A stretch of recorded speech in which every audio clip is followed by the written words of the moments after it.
चलो आज हम लोग नेक्स्ट क्वेश्चन देखते हैं।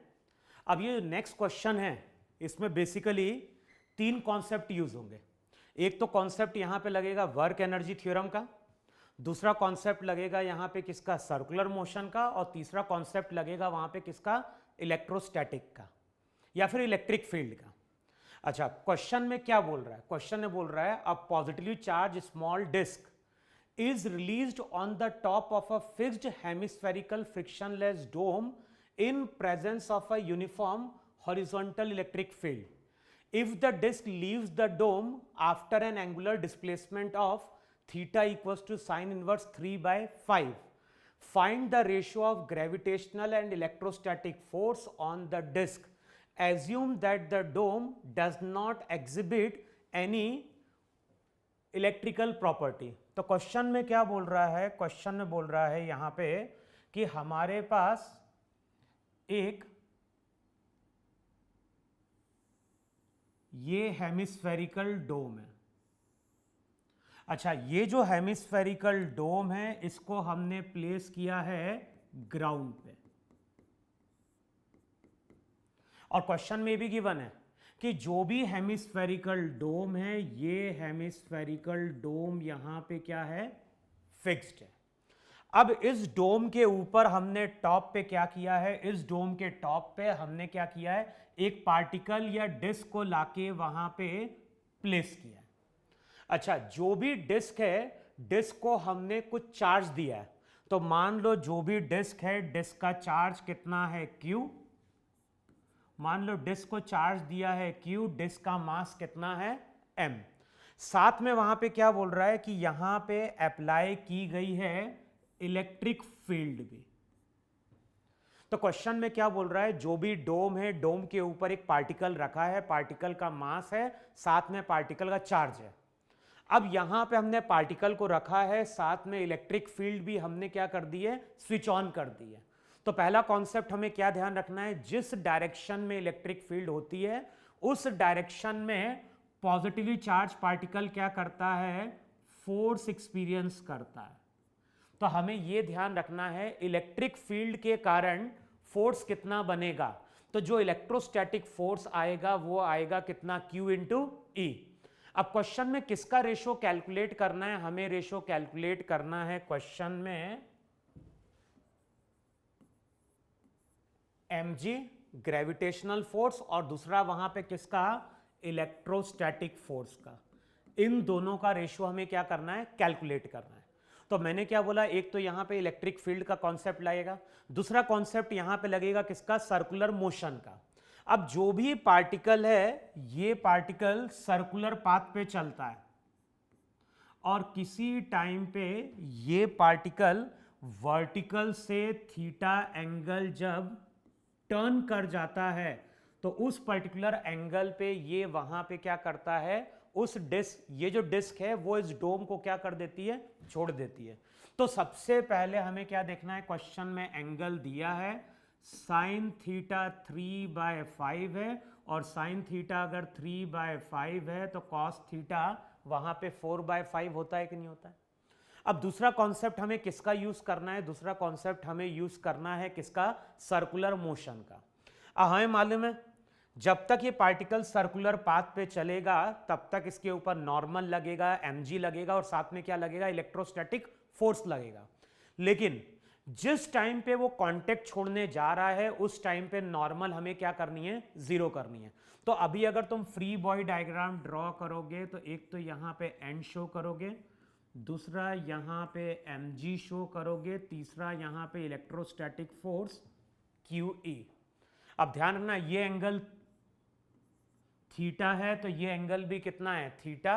ये एंगल कितना, ये एंगल हो जाएगा 90 माइनस थीटा। अब हमें प्रॉपर्टी क्या यूज करनी है, हमें प्रॉपर्टी यूज करनी है सेंट्रीपिटल फोर्स की। तो सेंट्रीपिटल फोर्स के लिए इस डायरेक्शन में जो कंपोनेंट रहेगा वो होगा mg कॉस थीटा। अच्छा, नॉर्मल के साथ जो कंपोनेंट ऐड होगा वो हो जाएगा वहां पे कितना, QE साइन थीटा। अब बताओ जो नेट फोर्स होगा टुवर्ड्स द सेंटर, ये चीज ध्यान रखना है, जिस टाइम पे ये डिस्क डोम को छोड़ने वाली होगी उस टाइम पे इस डिस्क के पास इस डायरेक्शन में टेंजेंट के अलोंग क्या होगी, वेलोसिटी भी होगी।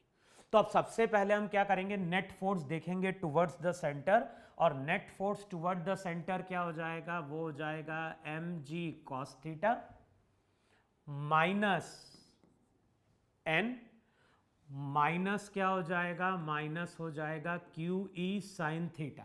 देखो यही कि नहीं है, mg cos theta minus n minus QE sin theta equals to कितना, mv स्क्वायर बाय r।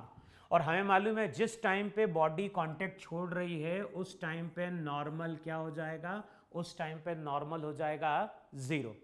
तो जो पहली इक्वेशन बनती है वो इक्वेशन क्या बनती है, वो इक्वेशन बनती है mg cos theta minus QE sin theta equals to mv square by r। इसको यहां पे बोलो इक्वेशन 1। देखो है कि नहीं वहां पे। तो पहली प्रॉपर्टी हमने यूज करी है सर्कुलर मोशन की, जब तक बॉडी सर्कुलर पाथ पे है तब तक उसके पास क्या होगा, सेंट्रीपिटल फोर्स होगा।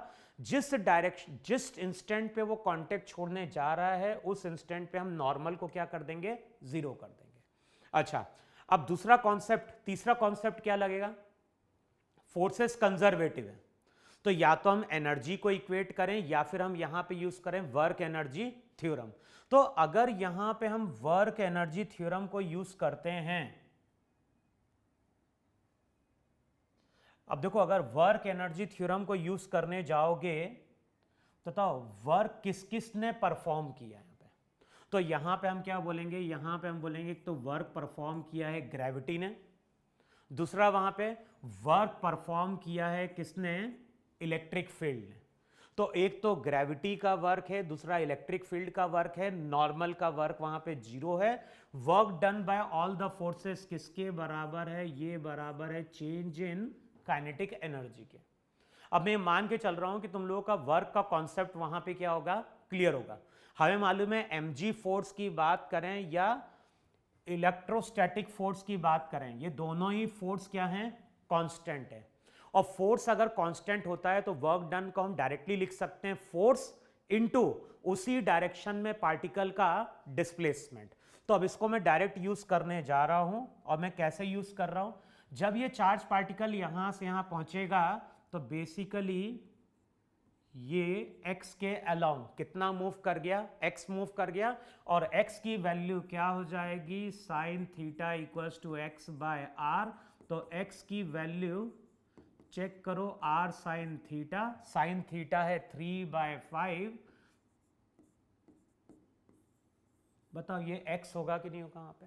सिमिलरली जब ये डिस्क यहां से यहां जाएगी तो ये डिस्क y एक्सिस के अलोंग भी क्या कर गई है, मूव कर गई है। कितना इसका डिस्प्लेसमेंट हो गया, y एक्सिस के अलोंग डिस्प्लेसमेंट हो गया y। ध्यान रखना है जिस डायरेक्शन में फोर्स होगा उसी डायरेक्शन में हम डिस्प्लेसमेंट देखेंगे। तो mg फोर्स y एक्सिस के अलोंग है। अब बताओ अगर हम y डिस्प्लेसमेंट की बात करें तो चेक करो, y को हम ऐसा लिख सकते हैं क्या, r minus r cos theta. ये पूरा डिस्टेंस r है, उसमें से r cos थीटा माइनस कर दो। cos थीटा क्या होता है, cos थीटा है 4/5, तो ये हो जाएगा r माइनस 4r/5, r/5 हो जाएगा कि नहीं हो जाएगा। अब ध्यान रखना इलेक्ट्रोस्टैटिक फोर्स भी राइट की ओर लग रहा है, डिस्प्लेसमेंट भी राइट की ओर है, तो इलेक्ट्रोस्टैटिक फोर्स का वर्क क्या होगा, पॉजिटिव होगा। mg का वर्क भी क्या हो गया, पॉजिटिव हो गया। तो अब हम डायरेक्ट क्या लिख सकते हैं, हम इक्वेशन लिख सकते हैं mg इंटू डिस्प्लेसमेंट कितना है y, तो ये हो जाएगा r/5। इलेक्ट्रोस्टैटिक का वर्क क्या होगा, QE इंटू x। x कितना हो गया, x हो गया 3r/5 किसके बराबर, mv स्क्वायर बाय r के। इसको हम क्या बोले, इक्वेशन 2 बोले वहां पे। देखो है कि नहीं वहां पे। तो हमें क्या करना है, अब इन दोनों इक्वेशन को वहां पे क्या करना है, सॉल्व करना है। नहीं ये हो जाएगा, एक मिनट जरा, work done by all the forces किसके बराबर था, चेंज इन काइनेटिक एनर्जी के, और चेंज इन काइनेटिक एनर्जी था 12 mv स्क्वायर। इनिशियली डिस्क की वेलोसिटी 0 थी, बाद में डिस्क की वेलोसिटी है स्पीड कितनी है v, तो चेंज इन काइनेटिक एनर्जी कितना हो गया, हाफ एम वी स्क्वायर। तो हम इन दोनों इक्वेशन को अब क्या करने जा रहे हैं, सॉल्व करने जा रहे हैं। अच्छा, अब इस इक्वेशन को अगर हमें सॉल्व करना है तो कैसे सॉल्व करें वहां पे, तो यहां पे दिख रहा है r को हम इधर लेके चले जाएं, तो r को अगर इधर लेके जाओगे तो इधर हो जाएगा mg/5 plus 3QE/5 equals to mv²/2r। अगले स्टेप में क्या हो जाएगा, हाफ, और mv²/r की जगह क्या पुट करेंगे, यहां पे वैल्यू पुट करनी है mv²/r की, तो mg cos theta 4/5 minus QE sin theta 3/5। देखो यही है कि नहीं वहां पे, तो जब वैल्यू पुट करेंगे mv²/r की, तो चेक करो इतना बन रहा है कि नहीं बन रहा है। अगले स्टेप में 5 5 5 क्या होगा, कैंसिल आउट होगा, रिजल्ट वहां पे क्या आ जाएगा, mg प्लस 3QE, यहां पे क्या हो जाएगा, यहां पे हो जाएगा 2mg माइनस हो जाएगा 3QE/2। देखो है कि नहीं वहां पे। अब अगले स्टेप में इसी को वहां पे सिंप्लीफाई कर दो, इधर जाओगे तो 2mg माइनस mg, इधर हो गया mg, देखो है कि नहीं वहां पे, और ये टर्म इधर आएगी तो रिजल्ट हो जाएगा 3QE प्लस 3QE/2। अगले स्टेप में क्या होगा, 2 3 6, तो mg इक्वल्स टू 9/2 QE। हमें किसकी वैल्यू कैलकुलेट करनी थी, हमें mg/QE की वैल्यू कैलकुलेट करनी थी, और वो कितनी निकल के आती है, वो निकल के आती है 9/2। तो जो 4 ऑप्शन दिए थे उसमें जो करेक्ट ऑप्शन है वो तुम्हारा यहाँ पे कितना है, 9/2।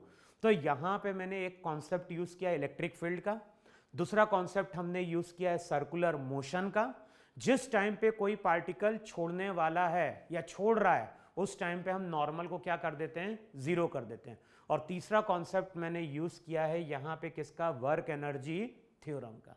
तो इन तीनों कॉन्सेप्ट को अगर हम यूज करेंगे तो हमारा आंसर कितना निकल के आता है, 9/2। तो क्वेश्चन को एक बार देखो और इसकी प्रैक्टिस करने की कोशिश करो।